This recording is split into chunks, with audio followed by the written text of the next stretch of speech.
Hello, friends. We want to know from which cities you listen to us. Like and write in the comments where you are from. And also share what shocking stories happened in your city or even to you. Subscribe, because the next story may be about your city or your personal drama. And now a new exciting story. Thomas Wilson awoke to the soft light filtering through the curtains of their suburban Chicago bedroom. Birds chirped outside, and the house was filled with the morning quiet he cherished. He was 45 years old, and despite the scars of his years as a firefighter, he felt happy. He stretched, trying not to wake Emily, who slept next to him, her nose buried in the pillow. Her blonde hair was spread out across the sheets, and he couldn't help but smile as he looked at her. This woman and her son, Nathan, were his family, the one he had dreamed of all his life as an orphan. Thomas rose quietly, pulled on an old pair of jeans and a t-shirt, and walked down to the kitchen. The coffee maker was already bubbling, filling the air with the aroma of freshly brewed coffee. He poured himself a mug and sat at the table, looking at the pictures on the wall. His wedding to Emily, Nathan in his high school football uniform, a family picnic on Lake Michigan. These moments were his anchor, proof that he had built something real. Emily walked into the kitchen, yawning. Her robe was slightly rumpled and her eyes were still sleepy, but she smiled when she saw Thomas. "Morning, hero," she said, kissing his cheek. He laughed, accustomed to her humorous tone. "The hero has already made coffee, so you don't have to thank him," he replied, pushing the mug toward her. Emily sat across from him, cupping her mug in her hands.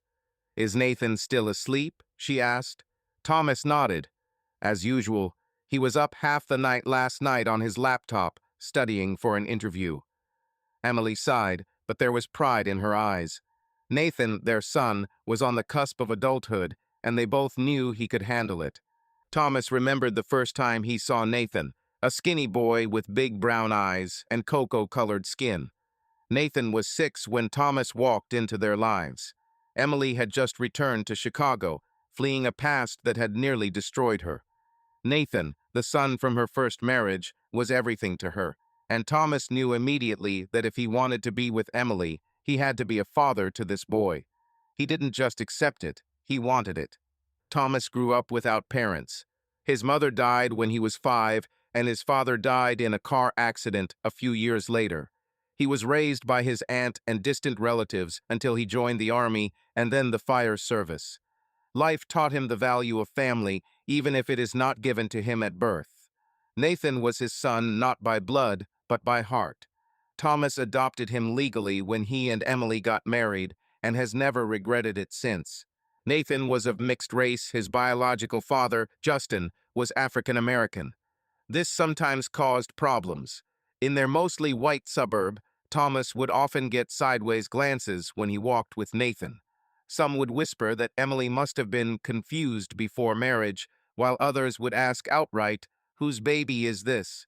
Thomas learned to ignore it, but inside it was driving him crazy. Nathan was his son, period. He taught him to ride a bike, took him fishing, and helped him with his homework. The first time Nathan called him Dad, Thomas almost cried for the first time in years. Emily sipped her coffee and looked at Thomas.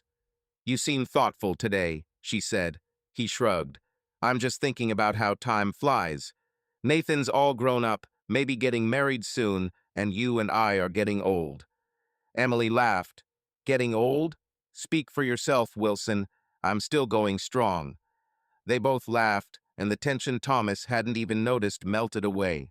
Emily was his rock. She had been through hell before they met. Her marriage to Justin, her escape with Nathan, rehab.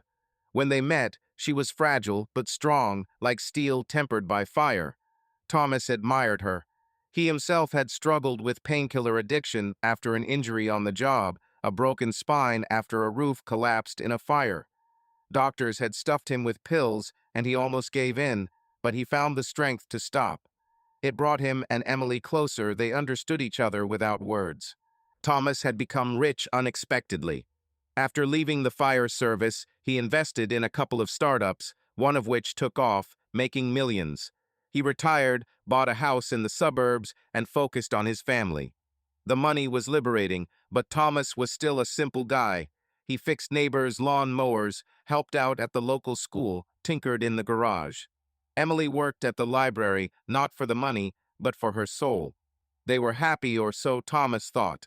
Nathan came down to the kitchen, rubbing his eyes. His curly hair was sticking out in all directions, and his t-shirt was wrinkled.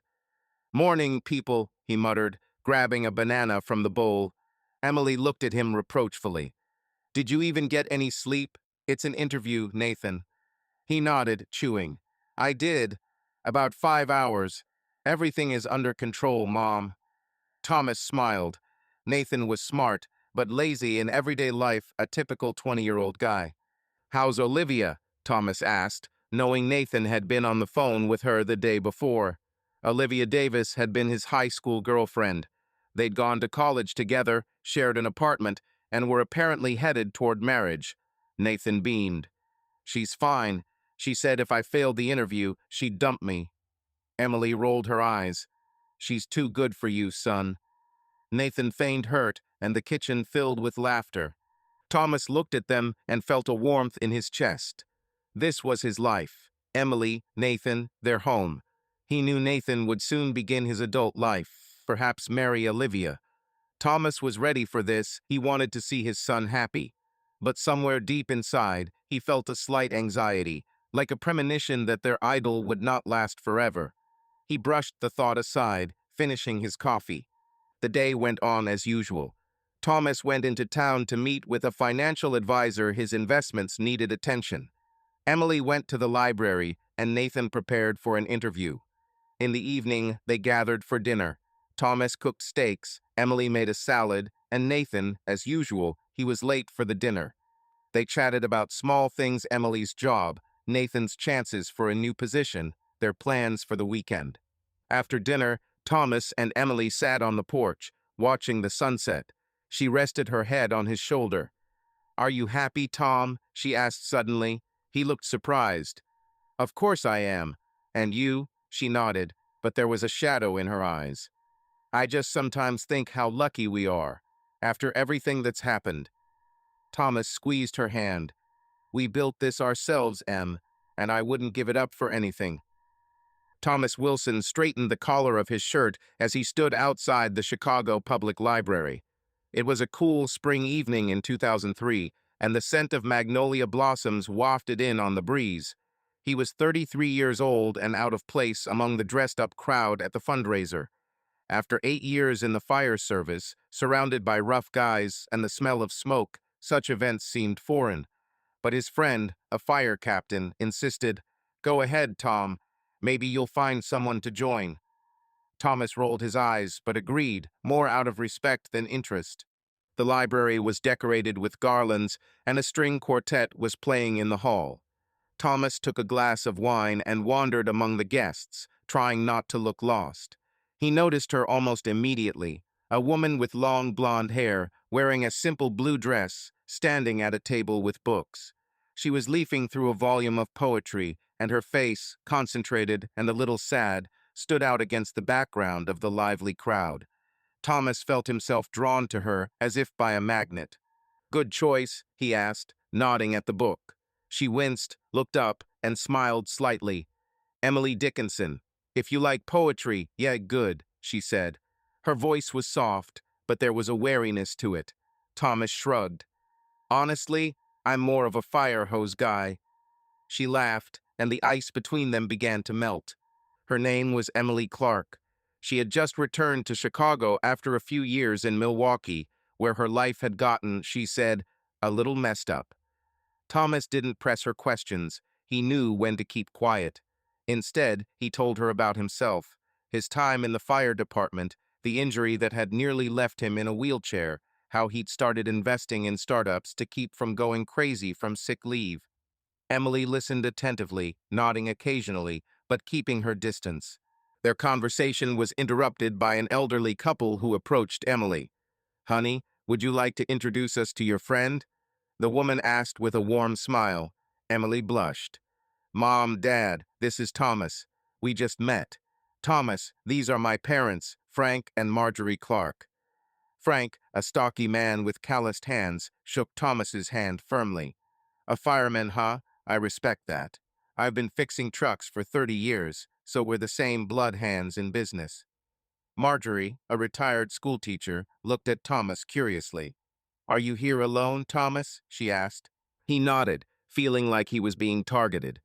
Frank and Marjorie were surprisingly cordial.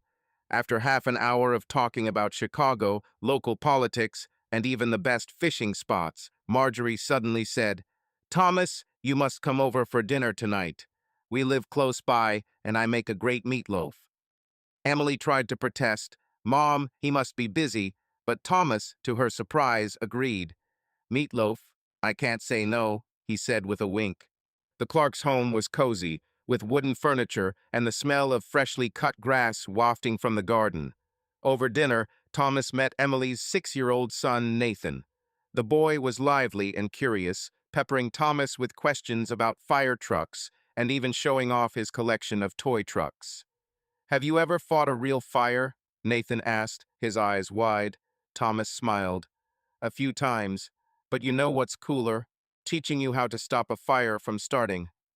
Nathan beamed, and Emily, watching them, relaxed slightly. At the table, Frank and Marjorie were talking, but Thomas noticed that Emily said little. She was polite but reserved, as if afraid to say too much. After dinner, when Nathan had gone to play and Frank and Marjorie were busy with the dishes, Thomas and Emily went out onto the porch. The night was clear, and the stars twinkled over the city. They sat on the swing, and Thomas decided to take a chance. Emily, if I'm being nosy, please tell me, but what's bothering you? He asked quietly. She looked at him, as if deciding whether to open up. After a long moment, she spoke. I just went through a bad breakup. My ex-husband, Justin, he wasn't the man I thought he was. She described how Justin, a former basketball player, had gotten her hooked on drugs, how their life had spiraled into chaos, how he'd tried to drag her into his affairs. When Nathan was 4, Emily had run away with him to Chicago to live with her parents. She'd been through rehab, had fought addiction, and was now trying to start over. Thomas listened without interrupting. When she stopped talking, he took her hand. I've been through the same thing. I was put on painkillers after an injury, and I almost lost myself. But I pulled through. If you need support, I'm here. Emily looked at him in surprise. You barely know me, and already you're offering to help. Thomas shrugged. Sometimes it only takes one night to realize someone is worth it. She squeezed his hand back. You're good, Thomas. Maybe too good. They sat for a while longer until Frank came out with 2 bottles of beer. So, firemen haven't escaped yet? He joked, holding out the bottle. Thomas laughed, and the evening went on. They chatted about nothing, but Thomas sensed that something was up. Before leaving, he gave Emily his number, writing it down on a business card from his investment firm. If you want to chat, call. I'm not busy except for work, and well work, he said with a smile. She nodded, looking into his eyes. I'll call Thomas. Thanks for the evening. He left feeling a lightness he hadn't felt in a long time. In the car, he found himself humming an old song. Emily, Nathan, Frank, and Marjorie were like a breath of fresh air. A year had passed since they had met in the library, and in that time she had become a part of his life slowly, carefully, but inexorably. He smiled, remembering the first time she had called him a week after that evening. You promised coffee, fireman. Still thinking, she had said, and he had heard a hint of mockery in her voice, hiding her excitement. Their first dates were simple. Coffee at a small diner, walks along the Lake Michigan waterfront, the occasional dinner at a cheap restaurant.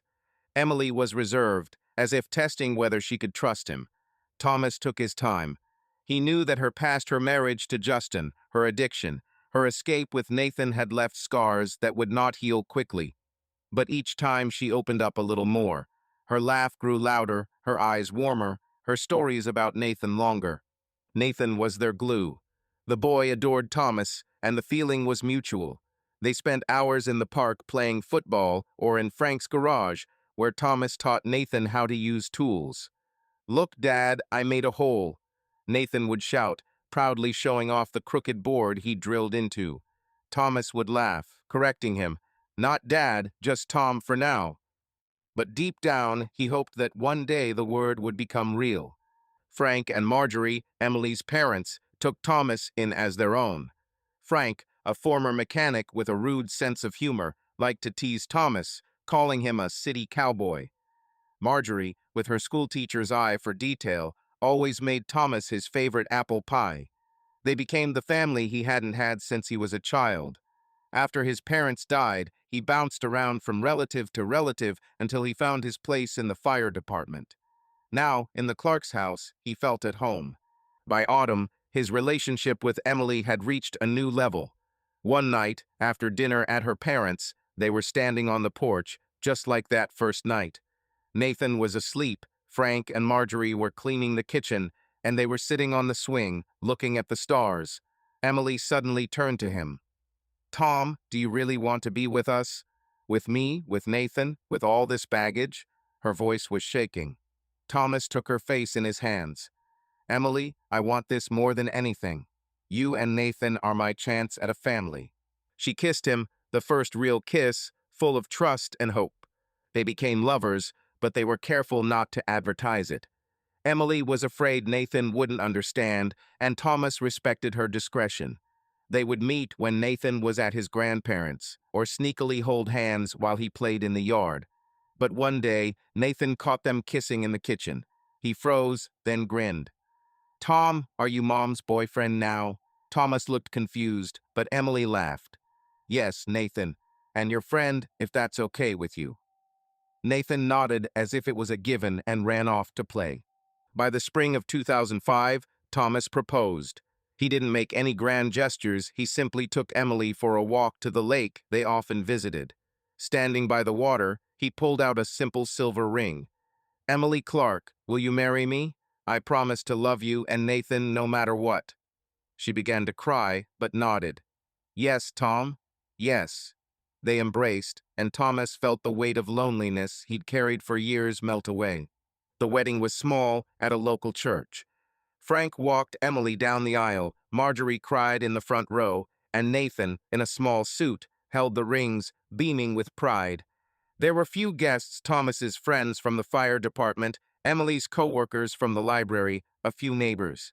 After the ceremony, they had a reception in the Clark's garden with garlands and homemade lemonade.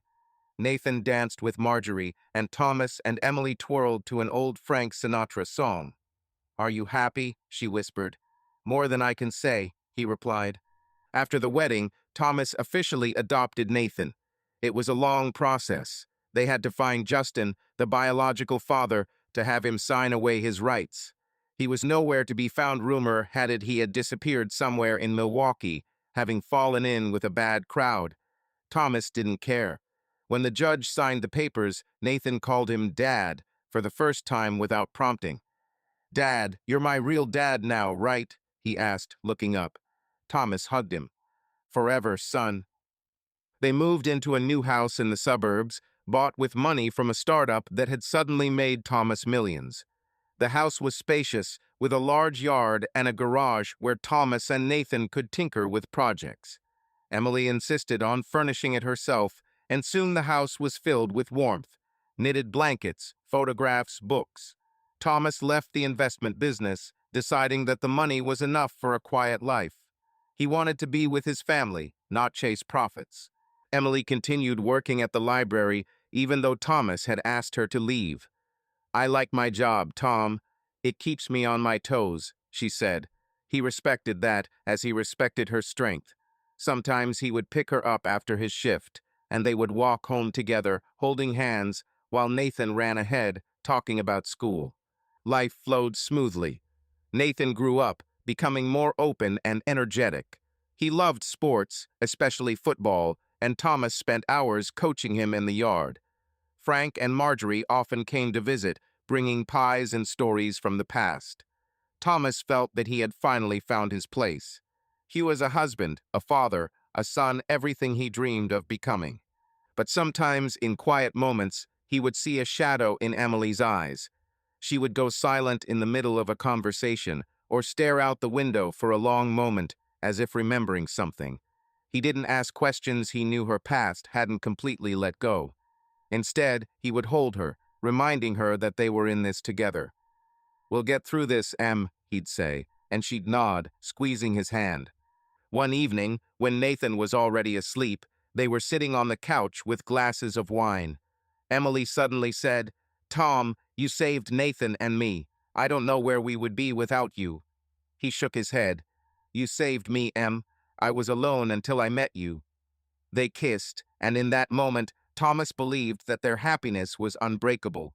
The morning sun poured into the Wilsons' yard in suburban Chicago, reflecting off the dew on the grass. It was the summer of 2018, and Nathan Clark, now 17, stood at the basketball hoop attached to the garage.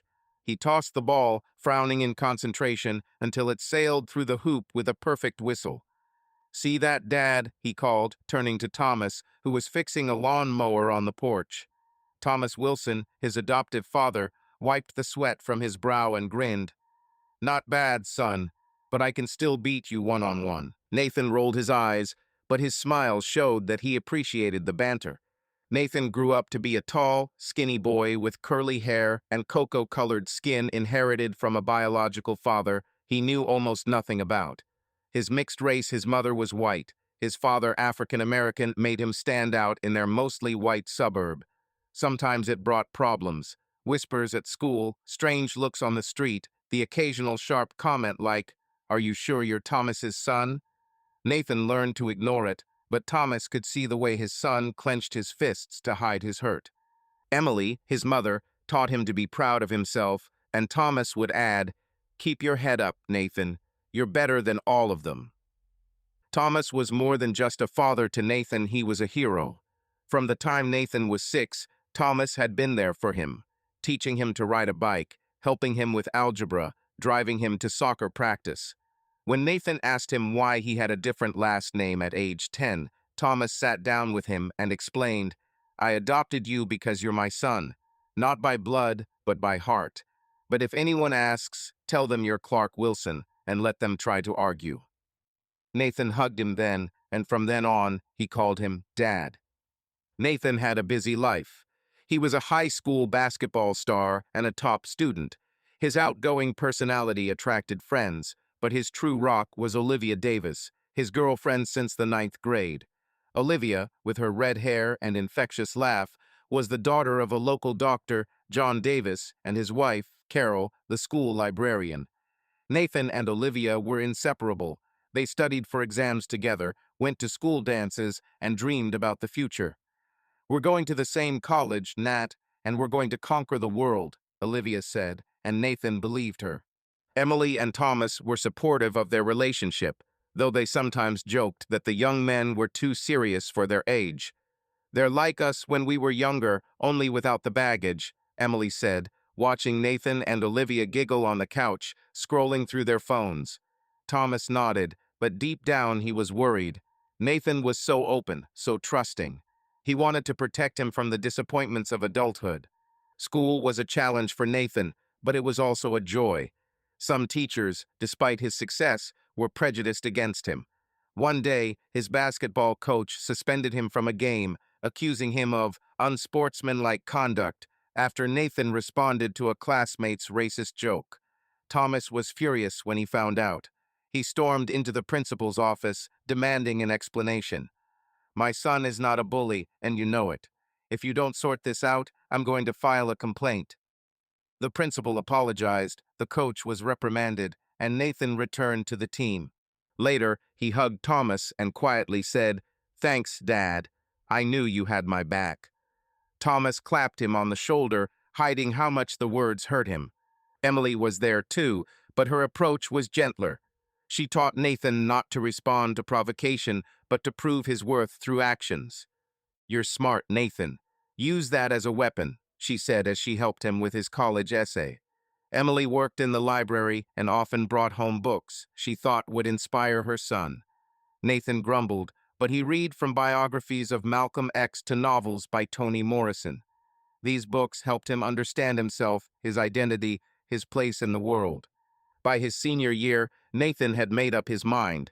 He wanted to study engineering, like Thomas, who had once dreamed of it, but had chosen the fire service. Olivia planned to be a biologist, and they both applied to the University of Illinois at Urbana-Champaign. When they were accepted, they were thrilled.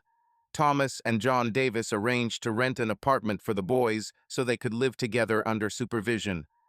"But no nonsense, Nathan," Thomas said sternly, though his eyes were laughing. Nathan blushed. "Dad, I'm not like that." College was a new world for Nathan. He quickly made friends, joined the student council, and continued to play basketball, though not as seriously. Olivia was his anchor. Together they studied for exams, argued about politics, planned for the future. Nathan often called home, telling Emily and Thomas about lectures, parties, and funny professors. "Dad, you'd be proud I got an A in mechanical engineering," he bragged.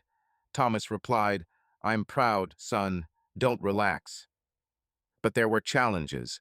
At university, Nathan encountered new forms of prejudice. One professor once said to him, "You're here on a quota, right?" Nathan gritted his teeth, but instead of answering, he turned in a project that earned him the highest grade in his class. Olivia supported him, reminding him that he deserved his place. "You're the coolest, Nat," she said, and he believed her. Thomas and Emily visited the boys every few months, bringing home cooked meals and news. During one visit, Olivia showed them around campus, and Nathan gave them an impromptu tour of his room, filled with textbooks and gym clothes. Emily whispered to Thomas, "He's happy, isn't he?" Thomas nodded, but noticed how Nathan sometimes looked thoughtful, looking out the window. He didn't ask, but he sensed that his son was beginning to question his past, who he was. By the time Nathan and Olivia graduated with honors, Nathan had received an internship offer from an engineering firm in Chicago, and Olivia was planning to work in a local lab. They returned home to the suburbs and rented a small apartment not far from the Wilsons. The parents were delighted. Their children had grown up, but remained nearby. One evening, Nathan and Olivia came over to the Wilsons for dinner. After dessert, Nathan cleared his throat and said, "Mom, Dad, Olivia and I are going to get married." Emily gasped, and Thomas grinned. "Well, son, you're not wasting any time. When's the wedding?" Olivia laughed. "Not so fast, Mr. Wilson. We're thinking about next summer." Emily hugged them both, and Thomas clapped Nathan on the shoulder. "The pride of my life," he said, and Nathan replied, "It's all thanks to you, Dad." The Wilson household was a hive of activity as Nathan and Olivia prepared for their wedding in late June. The living room had become a planning headquarters, with invitation samples, guest lists, and photographs of wedding dresses scattered across the table. Thomas Wilson, sitting on the couch with a mug of coffee, watched Emily and Olivia discuss a color palette, something about dusty rose and mint green. He wasn't paying attention, but it warmed his heart. His son, Nathan, and his bride to be building their future, with their family at the center of it. Thomas, who had recently turned 45, felt younger these days. His hair had grayed slightly, but he was still sturdy, with calloused hands from working in the garage. Emily, still working at the library, was in her element, planning the wedding with the same passion she had once brought to decorating their home. Nathan and Olivia, both 23, were beaming with love, and their enthusiasm was infectious. The wedding was going to be big, but not fancy. Nathan and Olivia wanted a ceremony at a local church, followed by a reception at a country club overlooking Lake Michigan. Thomas and Emily would foot most of the bill, though Olivia's parents, John and Carol Davis, insisted on paying for their honeymoon, a 2-week trip to Hawaii. "You're spoiling them, John," Thomas teased, but Olivia only laughed. "This is our only child, Tom. We have to do this right." One evening in March, the families gathered at the Wilsons' house to discuss details. Carol, with her neat notebook, was reading off a to-do list. Order flowers, choose a DJ, approve the menu. John, a doctor with a dry sense of humor, was suggesting an older whiskey on the bar to keep the guests entertained. Nathan and Olivia sat on the couch, holding hands, giggling more than making suggestions. Emily, who had taken on the role of coordinator, gently guided the conversation. "We've already picked out the cake vanilla with raspberry cream. Now we need to decide on a photographer," she said, leafing through a folder. Thomas listened more than he spoke, but his contribution was significant. He suggested that they get a house for the newlyweds, a small but cozy one in a nearby neighborhood. "You're crazy, Tom," Carol exclaimed when he voiced the idea. Nathan and Olivia looked at each other, their eyes lighting up.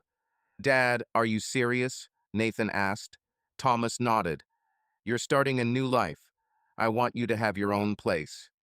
Emily squeezed his hand under the table, and he felt her pride. Preparations were in full swing. Emily and Olivia spent hours discussing dresses, while Thomas and Nathan went shopping for tuxedos. "Dad, I look like a penguin," Nathan grumbled, looking at himself in the mirror. Thomas laughed. "Penguin champion. Olivia can't resist." Nathan grinned, but Thomas noticed the way his son occasionally fidgeted with his cuff.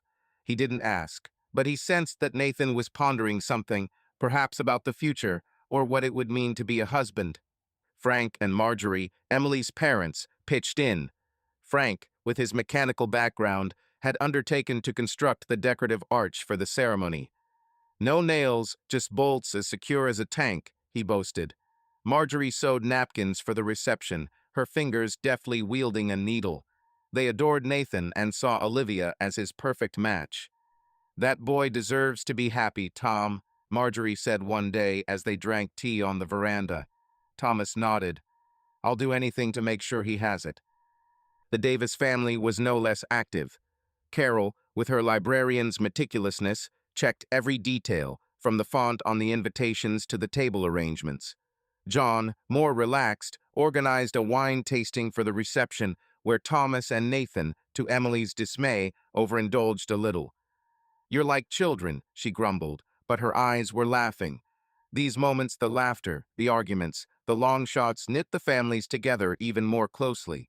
Nathan and Olivia were the center of attention, but they weren't arrogant. They wanted the wedding to reflect them, simple, warm, and loving.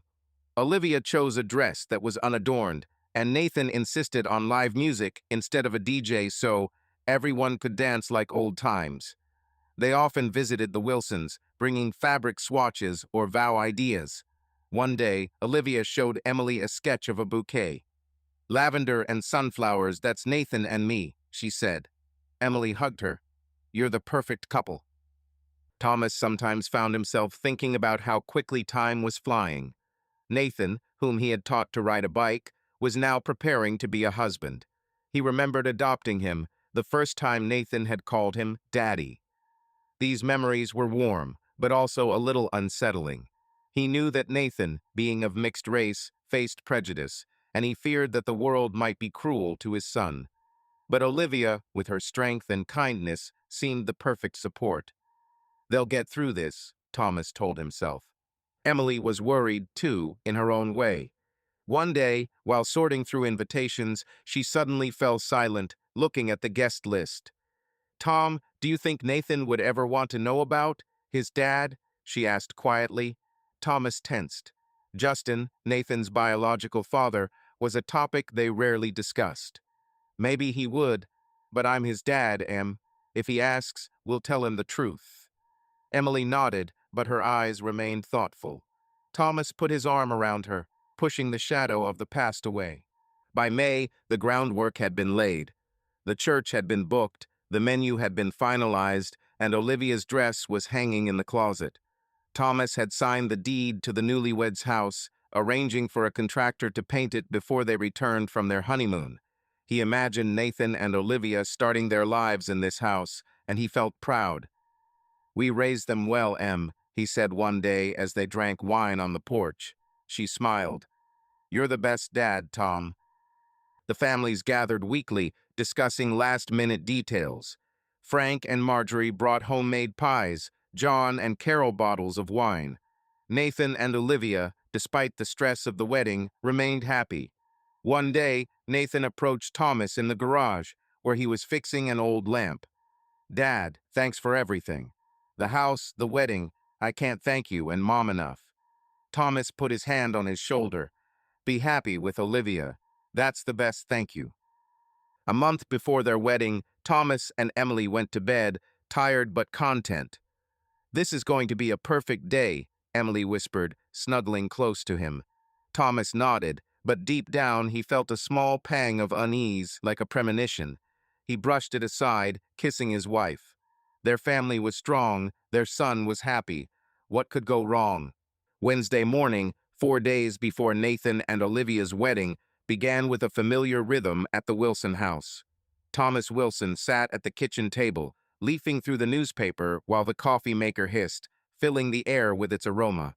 Emily, already dressed for work in the library, was checking off her to-do list on her tablet. Confirm flower delivery, call the country club, pick up Olivia's dress from the tailor. Nathan was asleep upstairs, as usual, having arrived the night before to help with the final preparations. Thomas glanced at Emily and smiled. "You're like a general before a battle, Em," he teased. She rolled her eyes, but smiled back. "Someone's got to keep things in order while you and Nathan dream about basketball."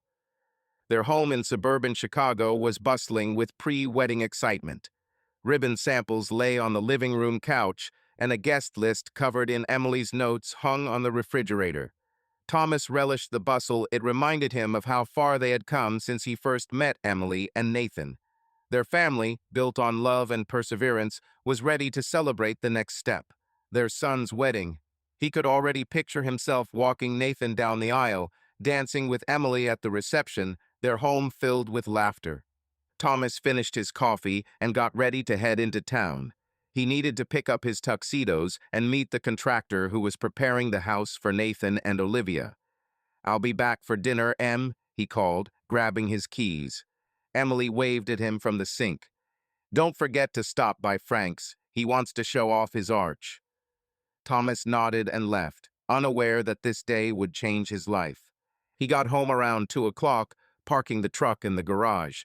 His gaze immediately fell on an unfamiliar car in the driveway, an old gray sedan with Michigan plates. Thomas frowned. Maybe one of Olivia's friends? Or had the delivery guy gotten the wrong address? He walked into the house, tossing his keys on the counter, and heard muffled voices coming from the living room. The conversation stopped as the door slammed. Thomas walked down the hall and paused in the living room. Emily sat on the couch, her face tense, her hands clutching the hem of her dress. Nathan, standing by the window, looked confused, his usual confidence gone. Across from them, in a chair, sat a large man in his 40s, with cropped hair and dark skin. His clothes, jeans, and a plain shirt were clean but shabby, and his eyes were a mixture of awkwardness and determination. When he saw Thomas, he stood up, holding out his hand. "You must be Thomas. I'm Justin Reed," he said, his voice low and calm, cutting through Thomas like a knife. Thomas paused, not immediately shaking the hand he offered. Justin Reed, Nathan's biological father. The man they hadn't seen in almost 20 years. The man who had nearly destroyed Emily, gotten her hooked on drugs, left her and her child in poverty. Thomas glanced at Emily, seeking an explanation, but she looked away. Nathan stepped forward, his voice shaking. "Dad, I found him. It was my idea. I invited him to the wedding." Thomas's world shrank to a point. He forced himself to shake Justin's hand, but his palm was cold. "Thomas," he said shortly, sitting down on the couch next to Emily. The silence in the room grew heavy, like before a storm. He turned to Nathan. "Explain," he said, trying to keep his voice even. Nathan swallowed nervously, shifting from one foot to the other. I always knew you were my dad, but I was curious, who the other dad was. I started looking for him a couple months ago through social media old posts. Found him in Detroit. He agreed to come." Nathan looked at Justin as if seeking reassurance. Justin nodded, but his gaze was fixed on Thomas. Emily finally spoke, her voice quiet but firm. "Tom, I knew Nathan was looking for him. I thought it would pass, that he wouldn't find Justin, or that Justin wouldn't want to come. I didn't think it would be real." She looked at Thomas pleadingly. "I should have told you. I'm sorry." Thomas felt the anger rising inside him, but he pushed it down. He looked at Justin. "What are you doing here?" he asked, his suspicions clear. Justin raised his hands in surrender. "I don't want any trouble, Thomas. Nathan texted me, told me about the wedding. I thought this would be my chance to see him, maybe make things right." He paused, his gaze flickering to Emily. "And to apologize to you for everything." Emily tensed but said nothing. Nathan interjected, his voice firmer. "Dad, I know this is sudden, but it's my wedding. I want him there, not instead of you, but just to be." He looked at Thomas, his eyes a mixture of hope and fear. Thomas felt his heart clench. He had raised Nathan, loved him like his own, sacrificed everything for him. And now this boy, his son, had invited the man who had abandoned him and Emily into their lives. Thomas looked to Emily for support, but she was silent, her face pale. He stood up, trying to keep his composure. "I need to think," he said, heading for the door. "I'll be in the garage." In the garage, Thomas grabbed a wrench and began fiddling with the engine of the old motorcycle he'd been fixing for a year. His hands moved automatically, but his mind was racing. Justin, the man they'd rarely talked about, the man whose name made Emily shudder. And now he was here in their home at their son's invitation. Thomas felt betrayed not just by Nathan, but by Emily, who knew and said nothing. He understood why Nathan wanted to find his father. Curiosity, a desire to know his roots. But why had no one talked to him? Why was he, the man who had been Nathan's father all these years, the last to know? An hour later, Emily walked into the garage. Her eyes were red, like she'd been crying. "Tom, I'm sorry. I should have told you right away when Nathan started looking for him." Thomas put the key down, wiping his hands on a rag. "Why didn't you tell me, Em? I thought we trusted each other." She sighed, leaning against the wall. "I was scared. Scared it would open up old wounds. For me, for Nathan. I thought it would go away." She took a step toward him. "You're not mad at him, are you?" Thomas shook his head. "Nathan? No. He's young, he's curious. But I feel like the odd one out, Em. I'm his dad, and now this guy shows up, so what? I'm supposed to just smile." Emily took his hand. "You're his dad. Nothing's going to change that. Justin, he's just a shadow from the past. Nathan loves you." Thomas nodded, but inside, his words didn't calm him. Justin stayed in the house for dinner, Nathan insisted. Thomas sat at the table, trying to be polite, but every time he looked at Justin, he felt tense. Justin said that after going to prison for drug trafficking, he had found work as a security guard in Detroit, was going to church, and was trying to live right. "I'm not the same person I was before," he said, looking at Emily. She nodded, but her face remained unreadable. Nathan tried to lighten the mood by talking about the wedding, about Olivia choosing the bouquet. But Thomas was barely listening. He looked at his family and felt something slipping away. After dinner, he went out onto the veranda, breathing in the cool air. Emily joined him, putting her hand on his shoulder. "We'll get through this, Tom," she said quietly. He nodded, but there was a growing sense in his chest that their happiness was at risk. Emily walked into the kitchen, her footsteps quieter than usual. She poured herself a cup of coffee, but instead of sitting next to Thomas as she always did, she stood at the sink. "Tom, are you okay?" she asked, not looking at him. He shrugged, trying to hide his irritation. "What do you think, Em? My son invited a stranger into our home, and you knew and kept quiet. How am I supposed to be okay?" Emily sighed, her fingers tightening around her mug. "I didn't mean to upset you. Nathan, he's just curious. It doesn't mean he doesn't care about you." Thomas looked at her, a hint of bitterness in his eyes. "It's not about Nathan. It's about us. We've always told each other the truth, Em. And now I find out you've been keeping it a secret for months." Emily finally turned to him, her eyes full of guilt. "Tom, I was afraid. Justin is my past, my shame. I thought if Nathan didn't find him, it would just fade away. I didn't want you to feel like this." She paused, searching for the words. Thomas shook his head. "But I feel like this, like an outsider in my own family." Their conversation was interrupted by Nathan coming down to the kitchen, his curly hair tousled and his eyes wary. "Good morning," he mumbled, grabbing an apple from the bowl. Thomas nodded but didn't answer. Nathan noticed the tension and hesitated. Dad, I didn't mean to upset you yesterday. Really? Thomas forced a smile, though it was strained. I know, son. Just give me time, okay? Nathan nodded, but his eyes were full of worry. Justin appeared half an hour later, coming down from the guest room where Emily had assigned him the night before. He was dressed in a clean shirt and jeans, but his presence seemed foreign to Thomas, like a stain on the picture of their family life.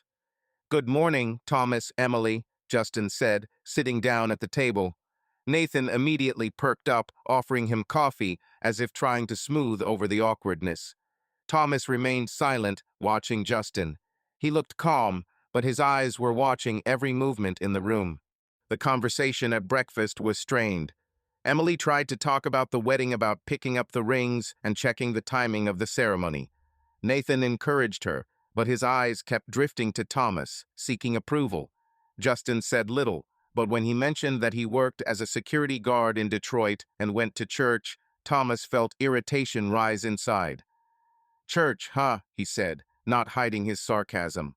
After you left Emily and Nathan in Milwaukee? The silence at the table became loud.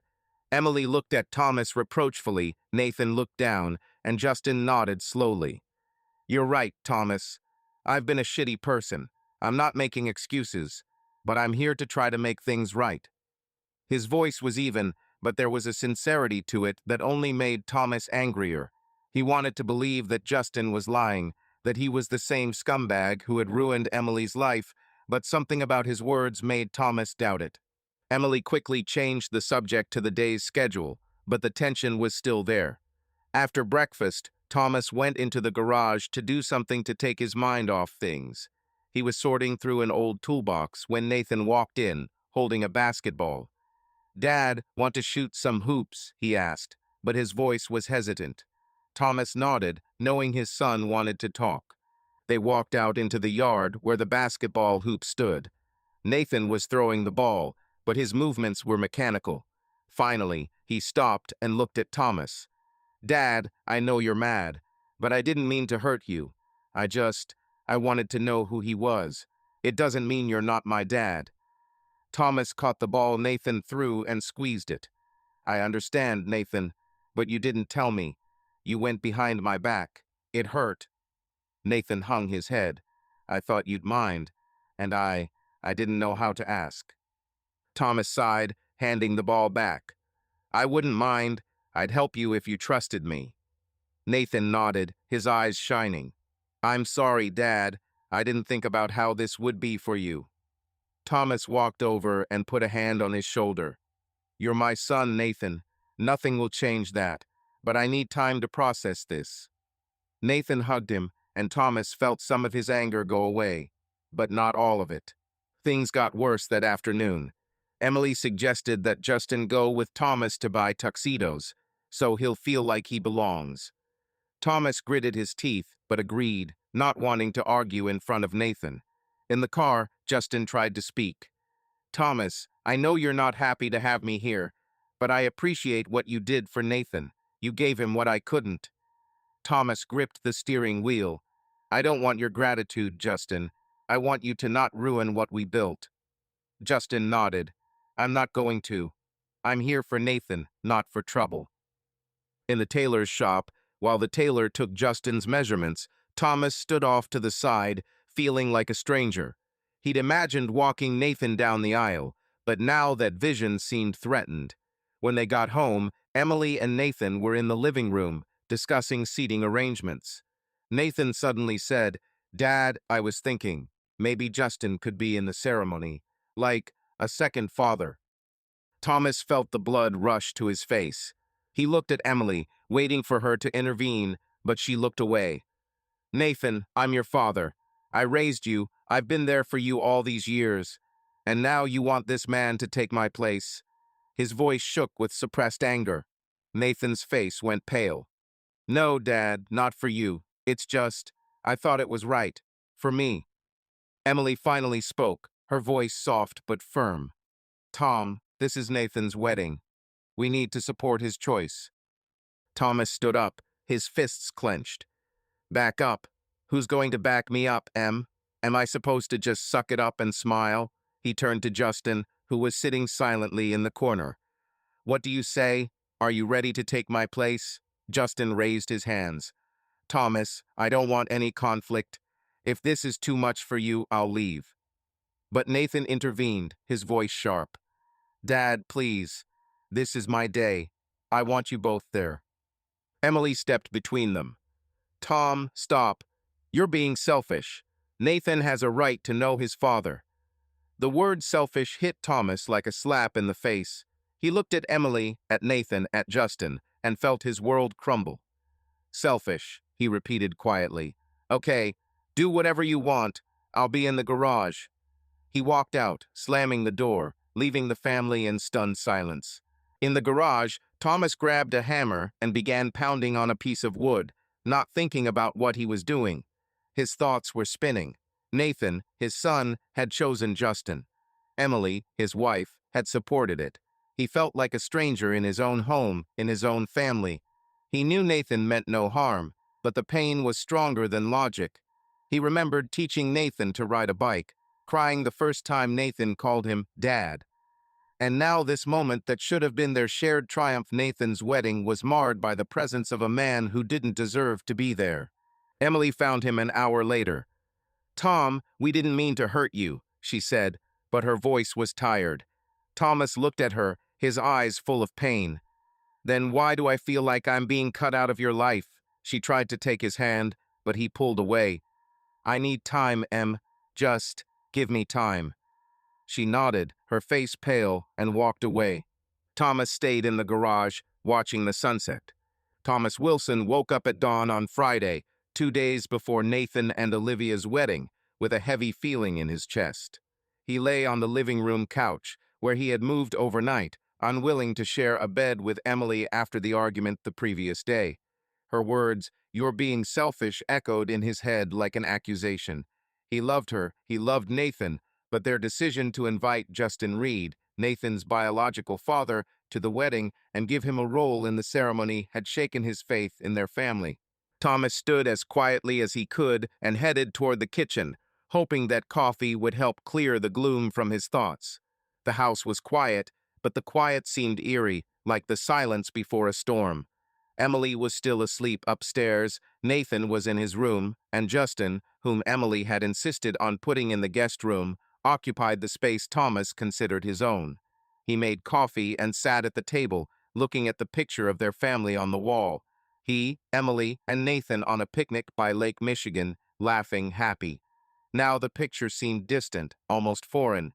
Emily came down half an hour later, her hair pulled back into a messy bun and dark circles under her eyes. She looked at Thomas but didn't smile. You were sleeping on the couch, she said, pouring herself a cup of coffee. It wasn't a question, but a statement. Thomas nodded without looking up. I needed some air. Emily sighed, sitting down across from him. Tom, we can't do this. The wedding's the day after tomorrow, and you're like a stranger. He looked at her, his gaze hard. Stranger? Am I a stranger, Em? Or the guy you let into our house? Emily clutched her mug. It's for Nathan. He wants to know his father. We can't take that away from him. Thomas shook his head. You repeat it like a mantra. What about me? I raised him. I was there when Justin left you. And now I'm supposed to smile while he takes my place. Emily opened her mouth to respond, but Nathan walked into the kitchen, interrupting them. Hey, good morning, he said, but his voice was strained. He was clearly feeling the strain. Nathan took a banana from the bowl and sat down at the table, trying to look casual. We have to pick up the rings today, right? And Olivia asked me to check the flowers, he said, looking at Emily. She nodded, but her gaze returned to Thomas. Tom, will you go with Nathan to pick up the rings? Thomas wanted to refuse, but saw the pleading in his son's eyes. Okay, he said shortly, standing up. I'm in the garage if you need anything. In the garage, Thomas tried to distract himself by sorting through an old toolbox. He felt trapped. The Justin he'd seen yesterday had seemed sincere, but that didn't change his past. The family he'd abandoned, Emily's broken life. Thomas didn't trust him, but it hurt even more that Emily and Nathan seemed willing to give him a chance. He remembered Nathan calling Justin his second father, and his fists clenched. He was Nathan's only father, and the thought of someone else claiming that place was unbearable. Justin showed up at the house for dinner, coming down from the guest room. Emily had insisted that he stay for the wedding, and Thomas had gritted his teeth and agreed for the sake of peace in the family. Justin kept a low profile, trying not to be in Thomas's way. He helped Nathan carry boxes of decorations for the reception, and Emily offered him coffee as if he were a regular guest. Thomas watched from afar, feeling his anger mingle with helplessness. After dinner, Emily gathered everyone in the living room to discuss the final details of the wedding. She laid out the seating chart and timing list on the table. Nathan, you and Olivia are meeting the pastor at 4 tonight. Tom, are you picking up the rings? Thomas nodded, not engaging in the conversation. Justin sat in the corner, listening silently. Nathan suddenly turned to him. Justin, you're going to the rehearsal tomorrow, right? I want you to know how it's going to go. Justin nodded, glancing at Thomas. If that's okay with everyone, he said quietly. Thomas felt the blood rush to his face. He wanted to explode, to say that this wasn't okay, that Justin had no right to be a part of their lives, but Emily beat him to it. Of course, Justin, we're glad you're here, she said, and her voice was too warm for Thomas. He stood up without looking at them. I'm going to get the rings. Nathan, are you coming? Nathan nodded, and they left, leaving Emily and Justin in the living room. In the car, Nathan was silent, fiddling with his seatbelt. Thomas gripped the steering wheel, trying to find the words. Nathan, I don't mind that you want to know Justin, but do you realize what this means to me? I'm your dad, and now I'm, what, a backup? Nathan turned to him, his eyes full of guilt. Dad, you're not a backup. You're my dad. But Justin, he's a part of me. I just want to understand who he is. Thomas nodded, but his throat tightened. Just be honest with me, son. Don't do this behind my back. Nathan promised, but Thomas felt their connection falter. At the jewelry store, they picked up the rings, simple gold bands that Olivia had picked out. The saleswoman, an older woman, smiled at Nathan. Your dad must be proud of you, she said, looking at Thomas. Nathan smiled. He's the best. Thomas felt a warmth at the words, but it quickly faded as he remembered Justin waiting at home. When they returned, they found Emily and Justin in the kitchen, discussing something over tea. Justin was talking about his job as a security guard, about how the church had helped him get back on his feet. Emily listened, nodding, and Thomas thought he saw a flicker of nostalgia in her eyes. He felt a twinge of jealousy, but pushed the thought away. Emily loved him, and Justin was a thing of the past. Or was he? By evening, tensions were running high. Over dinner, Emily suggested that Justin stay at the house until the wedding, rather than find a hotel. It's easier, and Nathan will appreciate it, she said, looking at Thomas. He gripped his fork, but nodded. Whatever, Em, Nathan smiled, and Justin thanked him, but his eyes were wary. Thomas felt like he was losing control of his family, and it scared him. After dinner, he went into the garage to take his mind off things. He was tinkering with his motorcycle when Justin walked in unexpectedly. Thomas, can I talk? He asked, his hands in his pockets. Thomas wiped his hands on a rag, his face stony. Talk. Justin took a step closer. I know this is hard for you. I don't want to take your family away from you. I'm here for Nathan, to give him answers. If I'm overdoing it, tell me and I'll leave. Thomas looked into his eyes, looking for a catch, but saw only weariness. Just don't stick your nose in where you don't belong, he said coldly. Justin nodded and walked away. Friday night at the Wilson house, the day before Nathan and Olivia's wedding, was charged with a tension you could almost feel. Thomas Wilson sat in the garage where a single lamp glowed, casting shadows on his old motorcycle. He tinkered with the carburetor, but his hands moved mechanically and his mind was elsewhere. The presence of Justin Reed, Nathan's biological father, in their home had become unbearable. Emily and Nathan seemed to accept him, but for Thomas, every glance at Justin was a reminder that his role in the family was at risk. He slept on the couch for the second night, unable to overcome the hurt that Emily had caused him to be selfish. Thomas wiped his hands on a rag and looked at his watch. Almost 10 o'clock. Tonight was Nathan's bachelor party, and Thomas had promised to pick him up if he got drunk. He tried to focus on the wedding, on his son's joy, but the feeling of betrayal was poisoning everything. Emily was home with Justin, and the thought gave Thomas a pang of jealousy that he tried to suppress. He trusted Emily, but Justin was her past, the man she had once shared a life with. Thomas shook his head, dispelling his suspicions, and went back into the house to check his phone. Emily sat in the living room, scrolling through her tablet with the wedding schedule. Justin was there, sipping a mug of tea, talking, his deep voice filling the room. Thomas paused in the doorway, catching a fragment of a sentence. "In Milwaukee, when we were young." Emily nodded, her expression wistful, almost nostalgic. Thomas felt his stomach clench. "I'm going to get Nathan," he said abruptly, cutting them off. Emily winced, looking at him. "Okay, Tom, be careful." Justin nodded, but Thomas ignored him, grabbing his keys and walking out.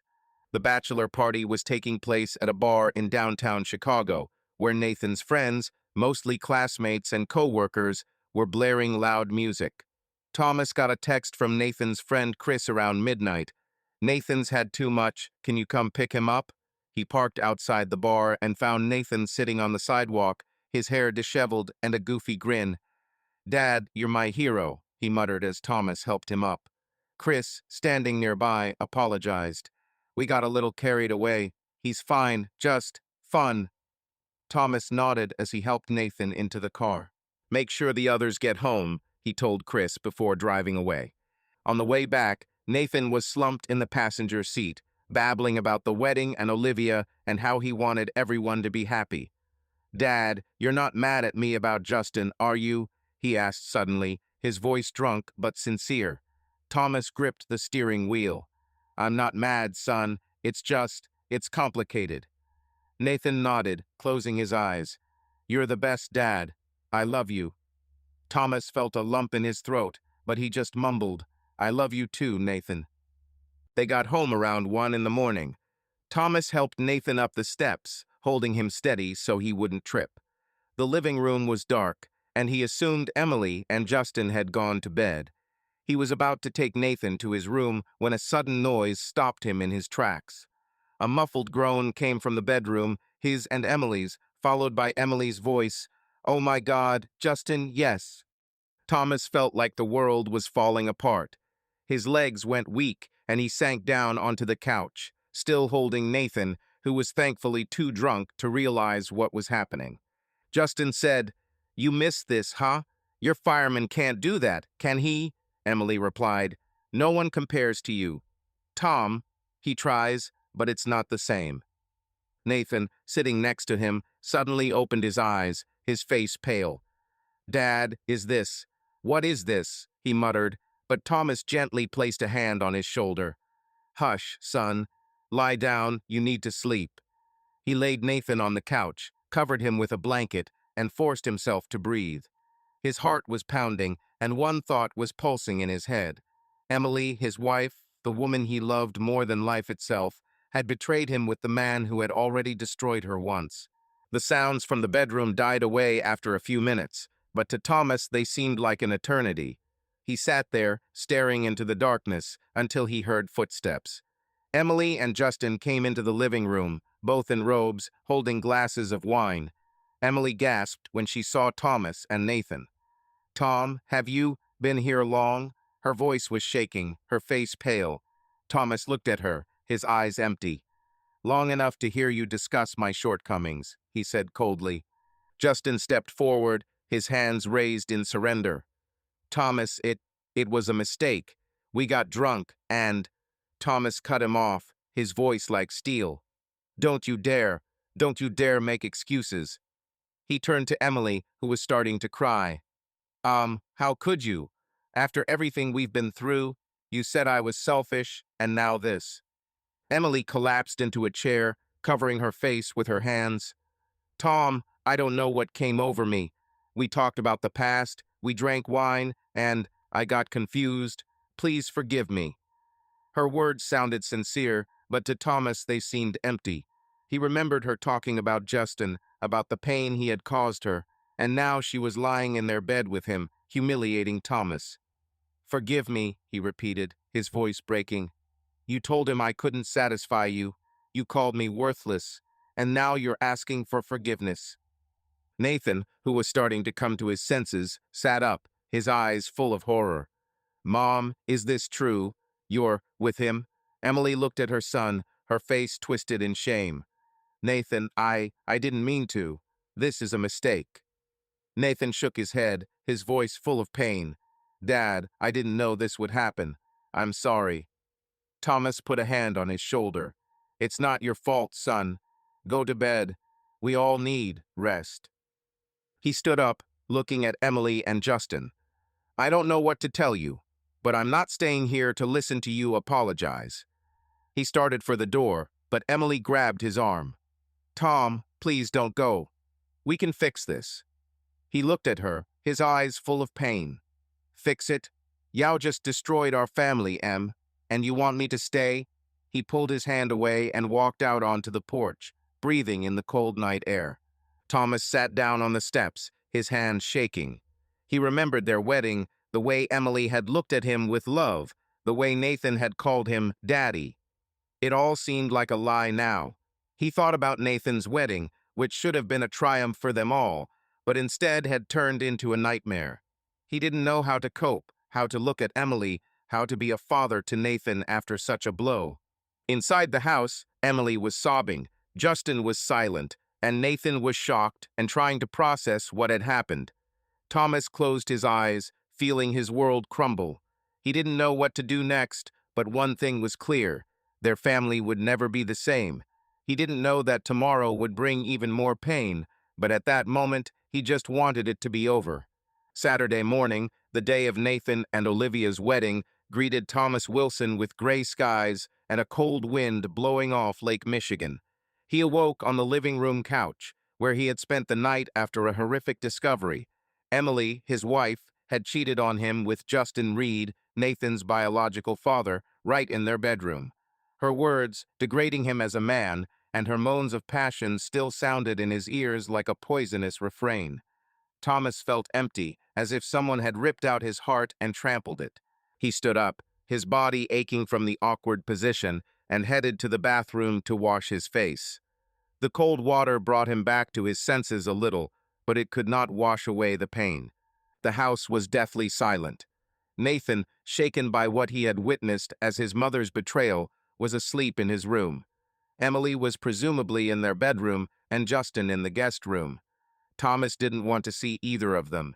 He made coffee but didn't drink it, just stood by the window, looking out at the driveway where Justin's car was still parked. The thought of this man still in his house made him sick. But what killed him most was the thought of Nathan's wedding, the day that should have been their marital triumph, but now seemed like a mockery. Thomas knew he had to hold on for Nathan. It wasn't his son's fault what Emily had done, and he deserved a happy day. But how could he pretend everything was okay when his life was falling apart? He pulled out his phone and dialed his lawyer, an old friend from the fire department who had taken up law after retiring. "Rob, I need an urgent meeting," Thomas said when he answered. Rob, hearing his tone, didn't ask questions. "Be there in an hour, Tom. I'm in the office."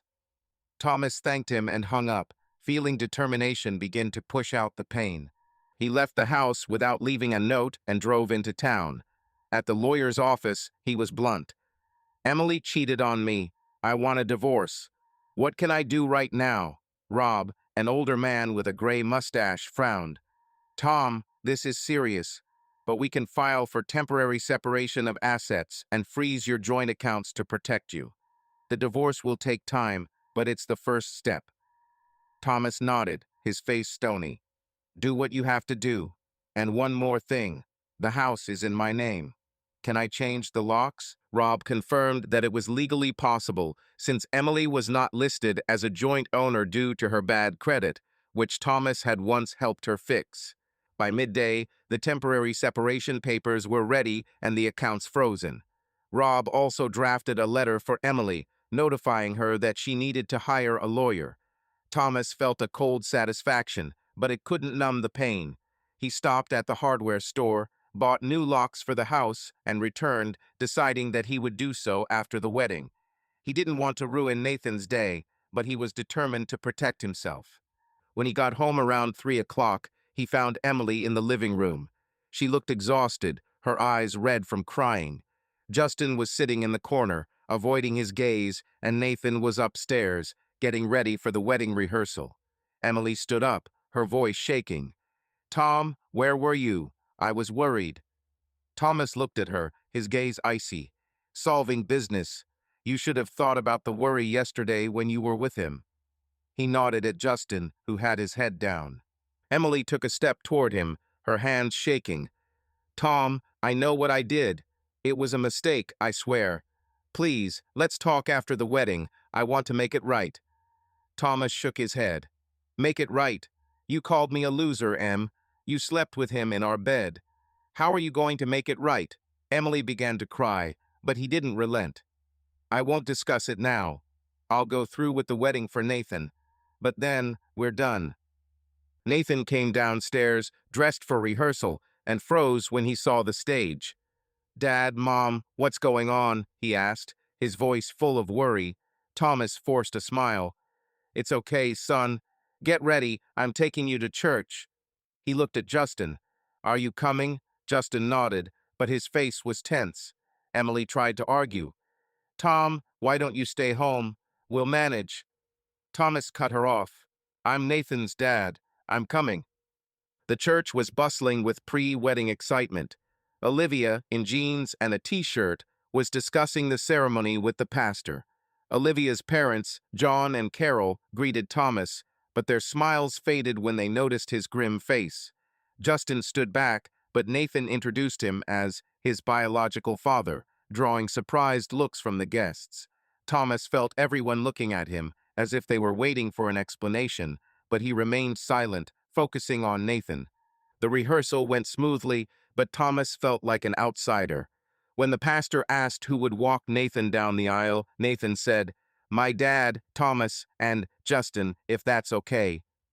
Thomas gritted his teeth, but nodded, not wanting to make a scene. Emily, standing next to him, squeezed his hand, but he pulled away. After the rehearsal, everyone headed to the Davis house for dinner, but Thomas declined. "I have things to do," he told Nathan, ignoring the pleading in his eyes. He drove away, leaving his family bewildered. Instead of dinner, Thomas stopped at a bar on the outskirts of town. He drank a couple of beers while watching a baseball game on TV. The alcohol didn't dull the pain, but it did give him clarity. He couldn't live with Emily anymore. Her betrayal, her words about his shortcomings, had destroyed their love. He thought about Nathan, about how to maintain their connection despite the divorce. He knew his son would blame himself, and it tore at his heart. Returning home late that night, Thomas found a note from Emily. "Tom, I'm staying with my parents after the wedding. Please talk to me." He crumpled the note and threw it in the trash. Justin, judging by the silence, was in the guest room, and Nathan was in his room. Thomas lay on the couch, staring at the ceiling. He remembered the way Emily had looked at him at their wedding, the way Nathan had hugged him, calling him Daddy. All that was in the past now. He got up early the next morning, got ready for the wedding, and began changing the locks. It took an hour, and he felt a grim satisfaction in knowing Emily wouldn't get in without his permission. He placed a copy of the separation papers on the kitchen table, deciding he'd give them to her after the wedding. He didn't want to ruin Nathan's day, but he was prepared to protect himself. Thomas put on his tuxedo, looking in the mirror. His face was tired but determined. He drove to the church, determined to be there for Nathan, even if his heart was broken. Saturday, the day of Nathan and Olivia's wedding, began with gray skies over Chicago, reflecting Thomas Wilson's mood. He stood in front of the mirror in his tuxedo, tying his tie, but his movements were mechanical. The night spent on the couch after Emily's betrayal with Justin Reed, Nathan's biological father, had left him empty. Her words, degrading him as a man, and the sounds of their passion in their bedroom had burned like hot irons. He had changed the locks on the house and filed for temporary separation, deciding that after the wedding he would hand Emily the divorce papers.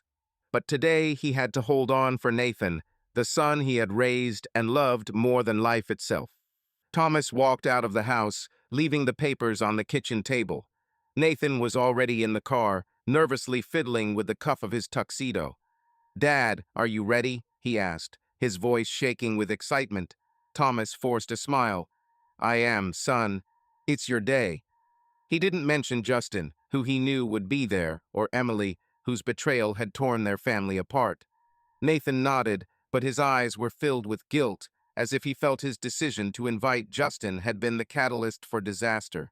The church, decorated with white lilies and ribbons, was buzzing with guests. Olivia's parents, John and Carol Davis, were there to greet them, their smiles warm but tense when they saw Thomas. They knew about Justin Nathan had told them at rehearsal, but not about what had happened that night. Thomas greeted her, trying to look composed, but Carol, with her librarian's sensitivity, noticed his fatigue. "Tom, are you okay?" she asked quietly. He nodded. "I just want the kids to have a good day." Olivia, in a white dress with a lavender sash, was the center of attention, her red hair shining in the soft light of the stained glass windows. Nathan, standing next to her, looked happy, but his eyes kept wandering to Thomas for support. Justin stood to the side, wearing the tuxedo Thomas had helped him pick out. His presence was like salt in a wound, but Thomas tried not to look in his direction. As the pastor began rehearsing the ceremony sequence, Thomas took the front row seat reserved for the groom's parents. He expected to escort Nathan down the aisle, as they had planned for months. But then Emily, standing next to the pastor, said, "Tom, we've decided Justin will walk Nathan. It's important to him." Her voice was quiet but firm, as if she had already made up her mind. Thomas felt the blood rush to his face. The guests fell silent, their eyes darting between him, Emily, and Justin. "Are you serious, Em?" he asked, his voice low but full of pain. Nathan stepped forward, his face pale. "Dad, I thought this was the right thing to do. You're still my dad, but Justin—" Thomas cut him off, his eyes flashing. "I raised you, Nathan. I was there for every damn minute of your life. And now you choose him?"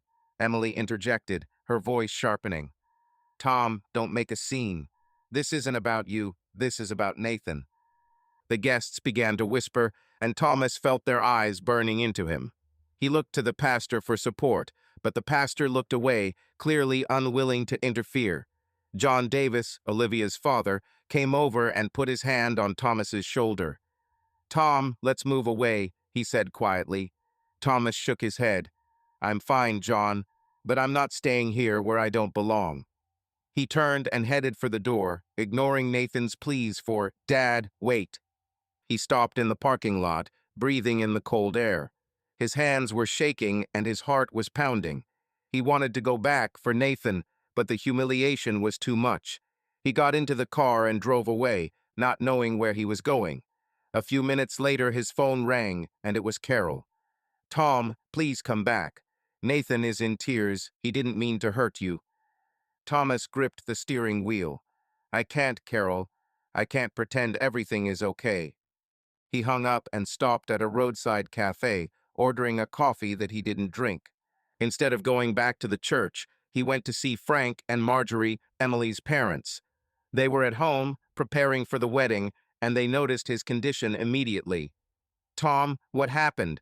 Marjorie asked, her face full of worry. Thomas told them everything, about Justin, about Nathan's decision, about Emily's betrayal. Frank, usually gruff, hugged him.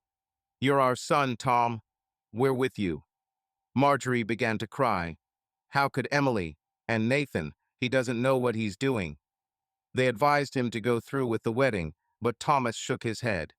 "I don't know if I can." He returned to the church just in time for the ceremony, determined not to let his anger ruin Nathan's day. But the humiliation continued. When he tried to sit in the front row, the pastor gently asked him to move, as "Emily wants Justin there." Thomas felt his face burn with shame, but John Davis quickly intervened, offering him a seat in the groom's family row. "You're in, Tom," he said, and Thomas nodded gratefully. The ceremony was flawless. Olivia was beaming, Nathan was smiling, but Thomas could see his son sneaking glances at him, full of guilt. Justin walked Nathan down the aisle, and the guests whispered, glancing at Thomas.